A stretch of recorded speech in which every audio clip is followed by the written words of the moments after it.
Discharge नहीं हो पा रहे हैं, 25 लाख रुपए का बिल बन गया, मैं क्या करूं? तब जाके पत्नी ये कहेगी कि बहुत सारे बहाने थे इसलिए पैसे नहीं कमा पाई है। तब पत्नी जाके कहेगी इनके पास टाइम बिल्कुल नहीं था इसलिए पैसे नहीं कमा पाए। तब पत्नी जाके कहेगी कि इनकी प्रायोरिटी सेट नहीं थी, टीवी देखा करते थे, गप्पे मारा करते थे, व्हाट्सएप खेला करते थे, तंता बनता कहानियां सुना करते थे, इसलिए इनके पास पैसे नहीं है। जाके कहेगी पत्नी किसी और के पास हाथ फैलाते हुए जाके कहेगी कि आप मुझे पैसे दे दो, हम इसलिए नहीं कर पाए क्योंकि हमको समझ में नहीं आता था कि बिजनेस से बहुत सारे पैसे मिल सकते हैं।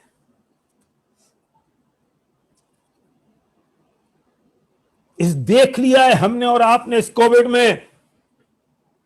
आपके पास भी 4 लोग आए होंगे इस बात के लिए कि भाई साहब अब पैसे की दिक्कत आ गई, कुछ मदद कर दो, और आपने मदद की होगी क्योंकि आप में क्षमता थी, ताकत थी, तो आपने कर दी। लेकिन भगवान ना करे कि आपको कभी किसी की मदद लेने की जरूरत पड़ जाए। अब हमेशा मदद करने वाले बन जाओ, मदद लेने वाले नहीं। मदद करने वाले तब बनोगे, हाँ अच्छी बातें लगे तो ताली बजा सकते हो तुम अपनी जगह पे, तुम तो सुनोगे कम से कम तालियों की आवाज, और मैं तुम्हारे हाथ देखूंगा बिना आवाज के। हाँ, ताली बजाने से फायदा ये होता है कि मुझे समझ में आती है कि तुम्हें कुछ बात समझ में आ गई, और दूसरा तुम में एक्साइटमेंट आता है। नहीं तो बैठे रहो ऐसे ही भूत बने स्क्रीन के सामने, ना बगल में कोई है ना अगल में कोई है, ताली बजानी नहीं है, घूमते रहो। और कुछ महानुभाव ने तो वीडियो बंद कर रखा है, ये तो और महान है, ये तो वीडियो बंद करके पता नहीं क्या कर रहे होंगे। भारिल साहब और संध्या जी बैठे हुए हैं अपनी यहाँ पे बोले जा रहे हैं और भी अपने वीडियो बंद करके एंजॉय कर रहे हैं, और फिर कहते हैं बहुत सारे पैसे कमाने। इतनी भी अर्जेंसी नहीं है, इतनी भी प्रायोरिटी सेट नहीं है कि 1 घंटे के लिए वीडियो ऑन करके अलर्ट होके बिल्कुल तैयार फ्रेश होके बैठ जाएं। उसमें भी उनको रिलैक्स करना है।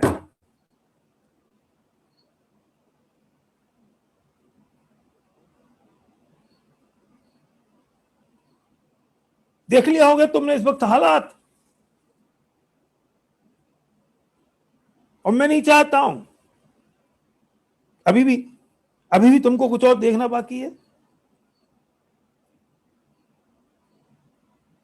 इसलिए प्रायोरिटी सेट करनी पड़ेगी, किसी भी कीमत पे करनी पड़ेगी।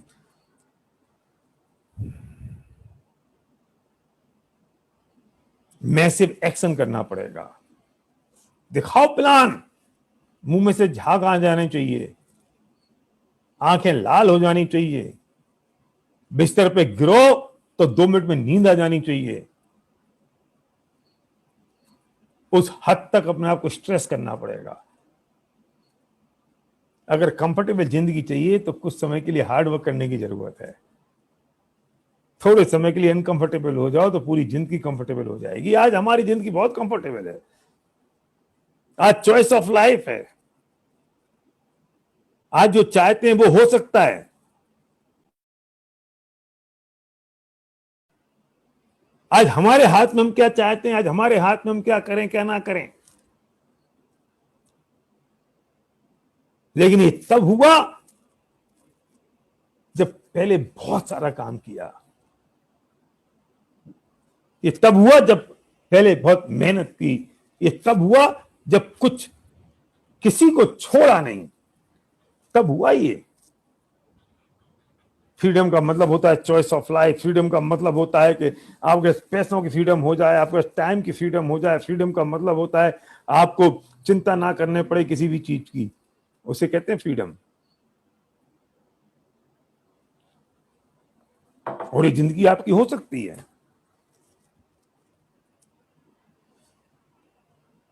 आज मैं जो चाहता हूं वो करता हूं।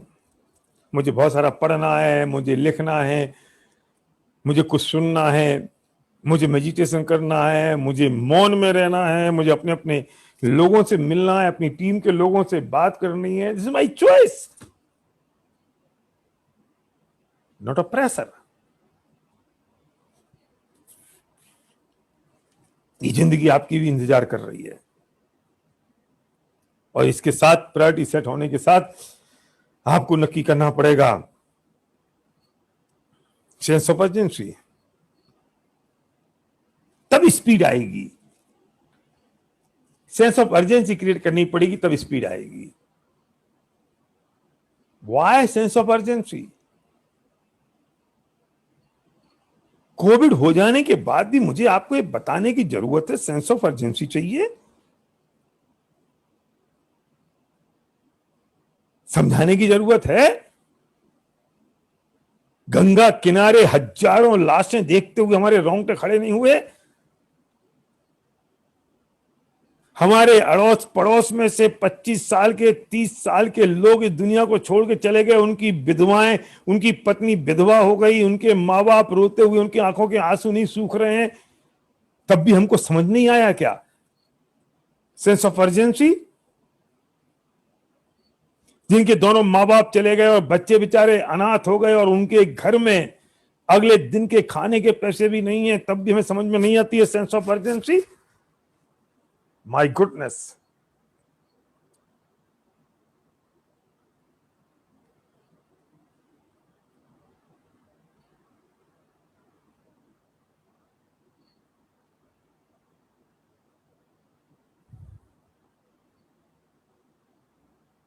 अस्पताल वाले ने किसी की स्कूटर रोक के रख लिया इसलिए क्योंकि वो 25,000 रुपए का बिल नहीं चुका पाया है, तब भी हमें देख के समझ में नहीं आती है sense of urgency. Private hospital में हमें भर्ती नहीं हो सके तो सरकारी अस्पताल के बरामदे में नीचे बैठ के हमने कोविड का इलाज करवाया, तब भी हमें समझ में नहीं आती है सेंस ऑफ अर्जेंसी कि हमें पैसा कितनी जल्दी कमाने की आवश्यकता है। किस चीज का इंतजार और हम कर रहे हैं?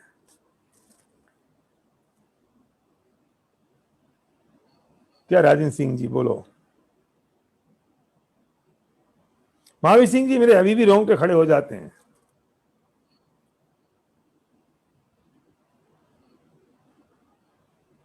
अनिल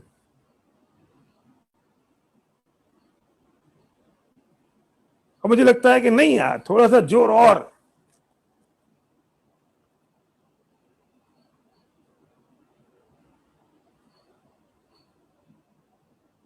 सेंस ऑफ अर्जेंसी का मतलब है इमीडिएट करना पड़ेगा, इमीडिएट करना होगा और स्पीड से करना होगा।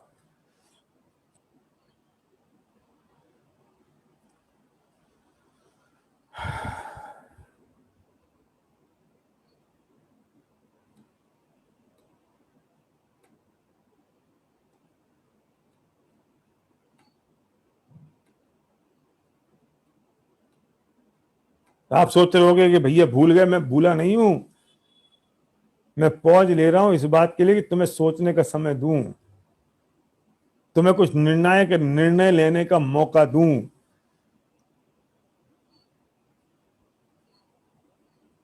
कि मुझे क्यों इसे स्पीड से करने की आवश्यकता है, मुझे क्यों इसे तुरंत करने की जरूरत है, मुझे क्यों एक फायरिंग एटीट्यूड में काम करना है, मुझे क्यों टेम्पो बन के काम करना है, मुझे क्यों इसे एक रिवोल्यूशनरी तरीके से काम करना है।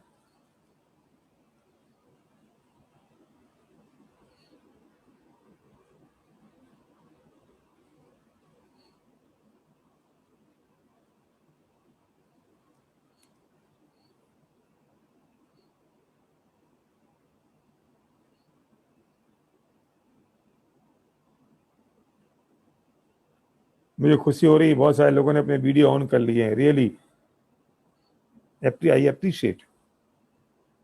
अरे आप वीडियो ऑन करके बैठते हो तो आप कम से कम अलर्ट रहते हो।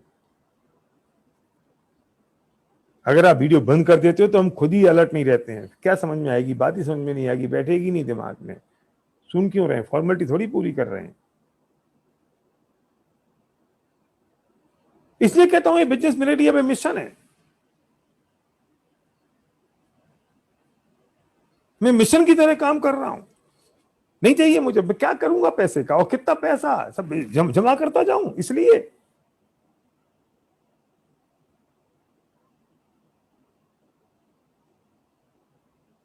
एक आदमी की आंखों की अगर खुशी मिलती है, उसकी आंखों में चमक दिखती है, मैं समझता हूं मेरा मिशन पूरा हो रहा है। जब किसी की नई गाड़ी आती है, किसी के नए घर में हम जाते हैं, तो लगता है मेरा मिशन पूरा हो रहा है।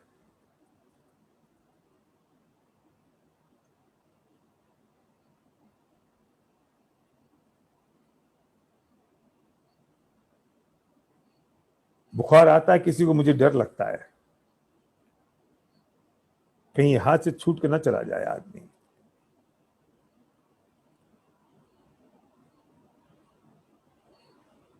आपको नहीं पता कि आप कितने बढ़िया बिजनेस में आ गए। मुझे नहीं पता कि आप अपने आप को कितना भाग्यशाली मानते हैं या नहीं मानते हैं, आप बहुत बड़े बिजनेस में आ गए हैं और बहुत जबरदस्त बिजनेस में आ गए हैं, आपको पता भी नहीं है।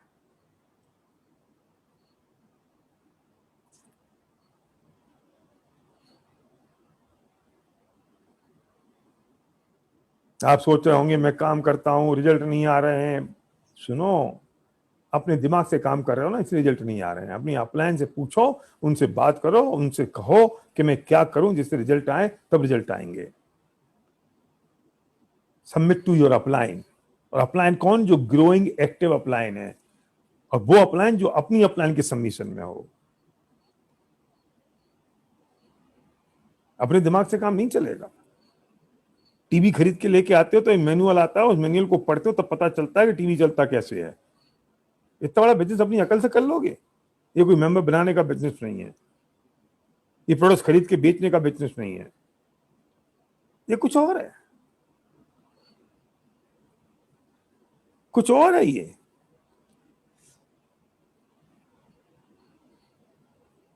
तो समझना पड़ेगा, जानना पड़ेगा।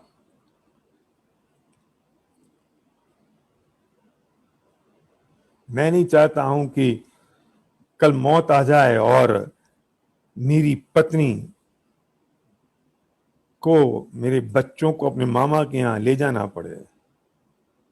मैं नहीं चाहता हूं कि मेरे माँ बाप को पैसों की दिक्कत हो। मैं नहीं चाहता हूं कि मेरी पत्नी, अगर मैं चला जाऊं धरती से, तो विधवा हो के हाथ फैलाती रहे कहीं जाए। इसलिए मुझे बिजनेस को बिल्ड करना है, बहुत तेजी से करना है, इमीडिएट करना है, बिना एक मिनट गवाए करना है। लोग कहते हैं एसपी भारे ने बहुत तेजी से काम किया है, क्या कर दिया आपने? कुछ नहीं किया। अपनी पूंछ में बहुत तेज आग लग रही थी, मैंने नया कुछ नहीं किया है। आग तेज लग रही थी अपनी पूंछ में।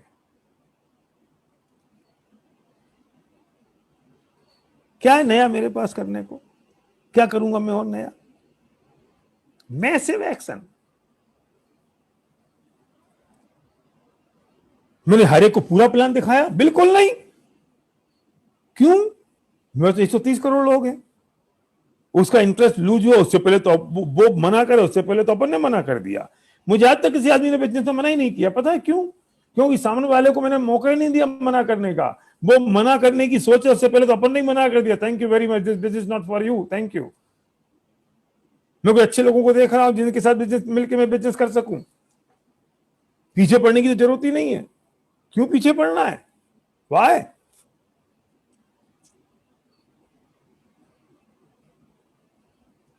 क्योंकि मुझे पता है मैं बेस्ट ऑफ द बेस्ट चीज के साथ हूं। मुझे पता है कि वेस्टीज इस वक्त तेजी से बढ़ती हुई कंपनी है। मुझे पता है कि मैं बेस्ट ऑफ द बेस्ट काम कर रहा हूं। और वेस्टीज जो नया प्लान आ गया है, 2 तारीख को आपने देखा होगा। अरे ब्रॉन्ज, सिल्वर, स्टार, डायमंड, आप देख रहे हो क्या चमत्कार हो रहा है। काम करते जाओ बस। और अगर ये और क्राउन और यूसीडी अगर यहां बैठे हैं तो मैं उनसे कहना चाहता हूं कि बिजनेस में पैसा नीचे से ऊपर की ओर आता है, जैसे कुएं में आता है पानी। कुएं का पानी कभी नहीं सूखता, तालाब का पानी सूख जाता है क्योंकि तालाब में ऊपर से पानी आता है। और कुएं का पानी कभी नहीं सूखता क्योंकि कुएं में जो पानी आता है वो झर से आता है और झर नीचे होती है। यस चंद्रशेखर। और जब आपकी टीम में जब आपकी टीम के जब ब्रॉन्ज, आपकी टीम के जब सिल्वर, आपकी टीम के जब गोल्ड और स्टार जब पैसा बना रहे होंगे, फिर देखना उनके चेहरे की चमक और एक्साइटमेंट और फायर।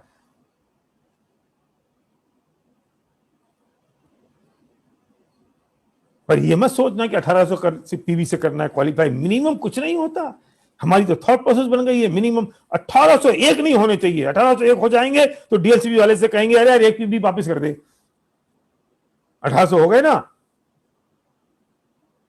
ये थॉट प्रोसेस है हमारी। 5625 पहले भी हो गई, तो 5625 से 5626 नहीं होने चाहिए। 5626 हो गए, नहीं एक पीवी ज्यादा हो गया। अरे यार तू गलत तो कर दिया तूने, तो साबुन वापस कर। This is not a business mentality. आप बिजनेस को जॉब मेंटेलिटी के साथ कर रहे हो, नहीं चलेगा। बिजनेस को बिजनेस मेंटेलिटी के साथ करना पड़ेगा। बिजनेस को तरीके से करना पड़ेगा और एक बार इसे स्पीड के साथ करने की जरूरत है, इमीडिएट करने की। बहुत एक्साइटमेंट है इस नए प्लान के बाद। 2 तारीख को जो अनाउंसमेंट हुई वेस्टिज ने की, उस वक्त तो बहुत एक्साइटमेंट है, मुझे बताने की जरूरत नहीं है आपको। और जो लोग अभी भी दिमाग लगा रहे कैसे होगा क्या होगा, अरे तुम ये मत देखो कैसे होगा क्या होगा, तुम अपनी बेच डालते रहो, डेप्थ में काम करते रहो, वर्किंग करो, तुम्हारे 10 जुलाई को व्यक्ति तुम्हारे घर में अपने आप पैसे भेज देगा। मोर एनालिसिस मोर पैरालिसिस, ज्यादा एनालिसिस मत करो।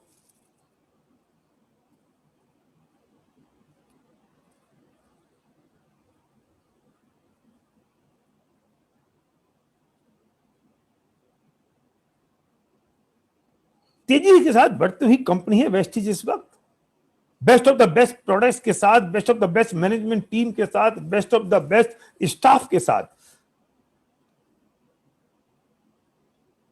थोड़ी सी इनोसेंसी क्रिएट कर लो, मासूमियत क्रिएट कर लो, थोड़ा भोलापन ले आओ और जुट जाओ। सफलता आपके कदमों में होगी, सफलता आपके कदमों पर होगी। एक बार एक सेठ का लड़का बिगड़ गया और लड़का तो वेश्या मेश्या के पास जाने लगा, तो सेठ बहुत परेशान था और सेठ किसी साधु संत के पास गया और साधु से कहा कि मुझे मेरा लड़का बहुत परेशान कर रहा है, तो आप मुझे कुछ बताओ मैं क्या करूं। तो साधु ने कहा एक काम करो, इसकी शादी कर दो और बहुत सुंदर लड़की के साथ शादी कर दो, और भले ही तुम्हें दहेज में कुछ पैसा लेना नहीं देना पड़े तो शादी कर दो, ये लड़का वेश्या के जाना बंद कर देगा। शेर जी ने लेके बहुत सुंदर लड़की तलाश करी और ये कह दिया कि पैसा जितना खर्च मैं शादी में करूंगा और उसके लिए 50 लाख रुपए भी मैं ही दूंगा, इसलिए मुझे तो शादी करनी है। और बहुत खूबसूरत लड़की के साथ, मान लो पूनम का चांद हो, ऐसी सुंदर लड़की के साथ उसकी शादी हो गई। अब ये बात उस वेश्या को पता लग गई कि यार ये जो सेठ का लड़का है, अगर इतनी सुंदर लड़की से इसकी शादी हो गई तो ये तो फिर अपना धंधा पानी तो बंद हो जाएगा, ये तो उसके पास चला जाएगा, तो फिर अपन क्या करेंगे। तो आज जैसे शाम को लड़का आया तो वेश्या थोड़ी उदास होकर बैठ गई ऐसी। तो लड़का बेचारा भोला था, लड़के ने पूछा तुझे क्या हो गया है आज चंपा, तू आज इतनी दुखी क्यों है। तो चंपा बोली कि नहीं, कि एक जोशी आया था। तो क्या कह रहा था जोशी? जोशी कह रहा था कि जिस लड़की से तुम्हारी शादी होने वाली है ना, तुमने अगर उसकी शक्ल देख ली तो तुम अंधे हो जाओगे। और वैसे जानती थी कि अगर इसने शक्ल देखी नहीं तो ये बच जाएंगे, हम बच जाएंगे, तो सुंदर रूप कोई देखेगा नहीं तो ये मेरा ग्राहक बना रहेगा। तो इतनी सी बात, कोई बात नहीं, मैं उसकी शक्ल नहीं देखूंगा। तो लड़के ने क्या किया कि आंख पे काले रंग की पट्टी बांध ली। अब शादी हुई, बरमाला हुए तो काले रंग की पट्टी, फेरे हुए तो काले रंग की पट्टी, अब गोल्डन नाइट का टाइम आया तो काले रंग की पट्टी। अब सबने पूछा तो कहा कि भाई ऐसा है कि आंख में थोड़ा सा इन्फेक्शन हो गया है, इससे मैंने पट्टी बना रखी है। तो कोई बात नहीं, 10 दिन हो गए, 15 दिन हो गए, अब महीना भर हो गया। वो पत्नी भी होशियार थी, मतलब अकेली सुंदर ही नहीं थी, समझदार भी थी। ऐसा थोड़ा सा मुश्किल होता है, सुंदर और समझदारी एक साथ होना थोड़ा सा मुश्किल होता है ना। तो उसने सोचा यार ये चक्कर क्या है, अगर ये आंख में इसको पट्टी बंदी है और आंख में तकलीफ हो रही है तो दुकान पे क्यों जाता है, वो जवाहरात की दुकान, वो करता क्या है। तो उसने अपनी जो नौकरानी थी उसको कहा कि इसके पीछे पीछे आज जा और देख वहां करता क्या है। तो नौकरानी पीछे पीछे गई, तो वो तो क्या होना था, वहां गया, उसने अपनी आंख की पट्टी खोली, पट्टी साइड में रखी और काम चालू। ये रिपोर्ट जब नौकरानी ने उसको दी तो वो समझ गई अब क्या चक्कर है। अब आज शाम को जैसे ही वो लड़का आया तो ये उदास होकर बैठ गई। कौन? वो पूनम सा चांद वाली, उसकी पत्नी। तो लड़का बेचारा भोला था, तो बोला अरे तू कहां है। तब उन पत्नी का नाम वाम लेने की परंपरा नहीं थी। तो कहा तू कहां है, बच्चे हुए नहीं थे। बोले बस ऐसे ही उदास हूं, तूने आज मेरे जूते नहीं खोले, तूने मुझे आज पानी का गिलास नहीं दिया, हुआ क्या? बोले हुआ कुछ नहीं, ये जोशी आया था। है? क्या कहता था? जोशी कहता था कि अगर तुमने अपनी पत्नी की शक्ल नहीं देखी तो तुम्हारे व्यापार में बड़ा घाटा हो जाएगा। बेचारा घबरा गया, है ये जोशी क्या है? ये जोशी पागल बनाते हैं क्या? एक जोशी कह रहा था कि शक्ल देगी तो आंख फूट जाएगी, बोल गया बेचारा। तो वो पत्नी बोली, ए क्या क्या क्या क्या, कौन सा जोशी बोला, क्या बोला? अब मैं तुझे बता ही देता हूं, एक जोशी आया था, उसने कहा अगर मैंने तेरी शक्ल देख ली तो मेरी आंख फूट जाएगी। और एक जोशी कहता शक्ल नहीं देखी तो व्यापार में घाटा हो जाएगा। अब तू ही बता जाने मन, अब मैं करूं क्या? लड़का बेचारा सीधा था, तो पत्नी होशियार थी। मैंने कहा ना, सुंदर भी थी और समझदार भी। तो पत्नी बोली तुम एक काम करो, मैं तुम्हें एक आइडिया देती हूँ, ये आइडिया ध्यान से सुनना, ये बहुत काम का आइडिया है। तो बोली मैं तुम्हें एक आइडिया देती हूँ, तुम एक काम करो, पट्टी तो आंख पे बंधी हुई है ही ऐसी, तुम एक आंख से पट्टी हटा के मुझे ऐसे देखो, और अगर तुम्हारी आंख फूट गई तो दूसरी आंख मत खोलना। अरे तुम काने ही तो कहलाओगे, अंधे थोड़ी हो जाओगे। जो काम दो आंखों से चल रहा है वो एक आंख से चल जाएगा। अरे लोग तुमको यही तो कहेंगे, गुलजारी लाल, एक गुल एक जारी, उसे कहते हैं गुलजारी। यहां कोई गुलजारी लाल हो तो मुझे माफ करना, मैं उनके लिए नहीं कह रहा हूं, लेकिन गुलजारी का मतलब क्या होता है कि एक गुल और एक जारी, उसे कहते हैं गुलजारी। तो बोले तुम गुलजारी तो हो जाओगे, अंधे थोड़ी रहोगे, एक आंख से खोल के देख लो। ये बात उसको समझ में आ गई। तो उसने क्या किया, धीरे से एक आंख की पट्टी ऐसी हटाई और एक आंख की पट्टी हटा के उस सुंदर से रूप को देखा। ओहो, पूनम सा चांद, गुलाब सी महक, इतना सुंदर चेहरा तो मैंने आज तक कभी देखा नहीं, ऐसा रूप तो मैंने आज तक कभी देखा नहीं। और देखता जाए और एक आंख हाथ से आंख को टटोलता जाए कहीं फूट तो नहीं गई। और जैसे उसे भरोसा हो गया कि आंख नहीं फूटी, तो उसने दोनों हाथों की से पट्टी को खेड़ा और फेंका और अपनी पत्नी को अपने गले लगा लिया और बोला कि उस बदमाश वेश्या ने आज तक मुझे इतने सुंदर रूप से वंचित रखा, इतने प्यारी मेरी जो पत्नी थी, गुणों से भरपूर, उससे दूर रखा। मैं अब समझ गया। और उसने पत्नी का हो गया, वेश्या को छोड़ दिया। अब मैं तुमसे एक बात कहता हूं, हाँ भाई साहब, कि तुम्हें अगर कुछ समझ में नहीं आ रहा है, बिजनेस में सफल होंगे नहीं होंगे, पड़ोस वाले शर्मा जी कहते हैं कि डायरेक्ट सेलिंग में जो आता है वो फेल हो जाता है, वो तो वर्मा जी तो कुछ कर नहीं पाए, पत्नी मना करती है, पति ये कहता है, बच्चे कुछ और कहते हैं, रिश्तेदार मजाक उड़ा रहे हैं, तो क्या करें? एक काम करो, 6 महीने इस बिजनेस को करके देख लो। अरे फूटेगी तो एक ही, गुलजारी रहोगे, अंधे थोड़ी हो जाओगे। और 6 महीने में तुम्हें अपनी अकल से बिजनेस नहीं करना पड़ेगा, जो तुम्हारी अपलाइन कह रही है, अपलाइन की बात माननी पड़ेगी। एक बार करके तो देख, तेरा जिंदगी बदल जाएगी। एक बार करके देख, तेरी जिंदगी में बहुत बड़ा परिवर्तन आ जाएगा, तेरी जिंदगी खुशहाल हो जाएगी। और नहीं करके देखेगा तो नाश मिटे हैं वे लोग जिस इंडस्ट्री की बुराई करते हैं और नेगेटिविटी क्रिएट करते हैं, क्योंकि उन्हें नहीं पता है कि वो कितने लाखों लोगों की जिंदगियों के साथ खिलवाड़ कर रहे हैं। गुलजारी तो रहोगे, अंधे थोड़ी हो जाओगे।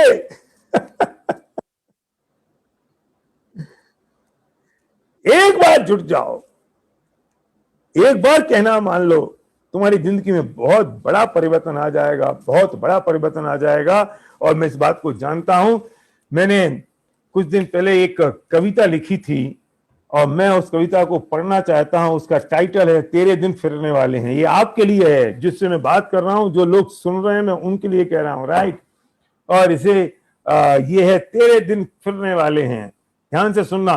कल की रात जब तुम स्वप्न में आए, मैं आपसे कह रहा हूं ये बात, कल की रात जब तुम स्वप्न में आए पीड़ा से चीख उठा मैं, बहुत बेचैन हूं, परेशान हूं मैं, तुम्हें देखकर बहुत दुखी हूं मैं। बंद करो वे सोतेली लोरियां, बंद करो ये खोखली बत्तियां, रोक दो अब ये अपने आप की धोखाधड़ियां। हम अपने आप को धोखा दे रहे हैं, हम खोखली बातें कर रहे हैं, हम खोखली लोरियां गा रहे हैं, अपने आप को धोखा दे रहे हैं और किसी को नहीं दे रहे हैं हम। तो बंद करो ये खोखली बत्तियां, रोक दो अपने आप की धोखाधड़ियां, रोक दो तुम्हारी ये मायाचारियां।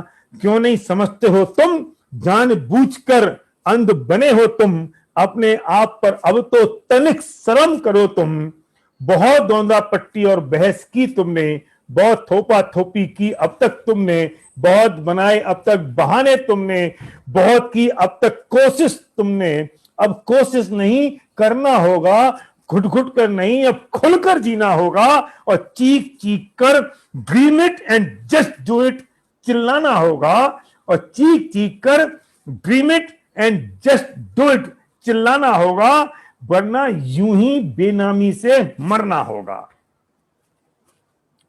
आओ हाथ पकड़कर तुम्हारा माथा चूम लूं मैं, एक बार तुम्हें भी गले लगा लूं मैं। हां मैं तुम्हारा हर कलंक लेने को तैयार हूं, हां मैं तुम्हारा हर दाग हरने को तैयार हूं। दीवार बन खड़ा हूं मैं तुम्हारे सामने, नहीं आएगी कोई आंच तुम्हारे सामने। जानते हो हर चौराहे और हर घर में, हर गली और हर गले में, राम प्रिय अंजनी सुत महावीर हनुमान हैं। क्यों बताता हूं मैं आज एक राज तुम्हें, हर हनुमान को चाहिए एक राम, हर हनुमान को चाहिए एक राम, जो हनुमान को जगा सके, उनकी अद्भुत शक्तियां चेता सके, उनकी अतुलित रिद्धियां जता सके। और आज मैं यहां तुझे जगाने, तेरी शक्तियां चेताने, तुझे ललकारने एक राम और हनुमान की वानर सेना नहीं, बल्कि तू अकेला है और राम की वानर सेना है, तैयार है तुझे जगाने के लिए, संजीव लाने के लिए, संजीवनी लाने के लिए, द्रोणगिरी पर्वत ले जाने के लिए। पर एक शर्त है, तुझे समर्पित करना होगा उस पवन पुत्र हनुमान की तरह अपने आप को। किसे? अपनी अपलाइन को। ना शंका, ना संदेह, ना दुविधा, ना उहापोह, ना तर्क, ना वितर्क, ना आपत्ति, ना ऐतराज। आओ प्रण लेते हैं, बिखेरी ये सूरज ने अपनी किरणें जहां तक, चलो बजा देंगे अपना डंका वहां तक। देखना है मुस्कुराहट, देखना है मुस्कुराहट अब हर लब पर। सुन बाबू, सुन बाबू, अब तेरे दिन फिरने वाले हैं। अंतिम 4 लाइन ये हैं कि सुन बाबू, अब तेरे दिन फिरने वाले हैं। खड़ी है सुर सुंदरी अप्सरा तेरे द्वार, तेरे माथे तिलक लगाने। मुंह मत फेर, लगता है दिन फिरने वाले हैं, लगता है कि दिन फिरने वाले हैं। अब तो तेरे दिन फिरने वाले हैं, अब तो तेरे दिन फिरने वाले हैं भाई, तेरे दिन फिरने वाले हैं। क्योंकि जिंदगी पिघल रही है हर पल, हर मोमेंट, हर क्षण। और इस पिघलती हुई जिंदगी में अगर हमने नहीं समझा, नहीं जाना और नहीं चेता, तो शायद हम कब करेंगे, क्या करेंगे और कैसे करेंगे मुझे मालूम नहीं है।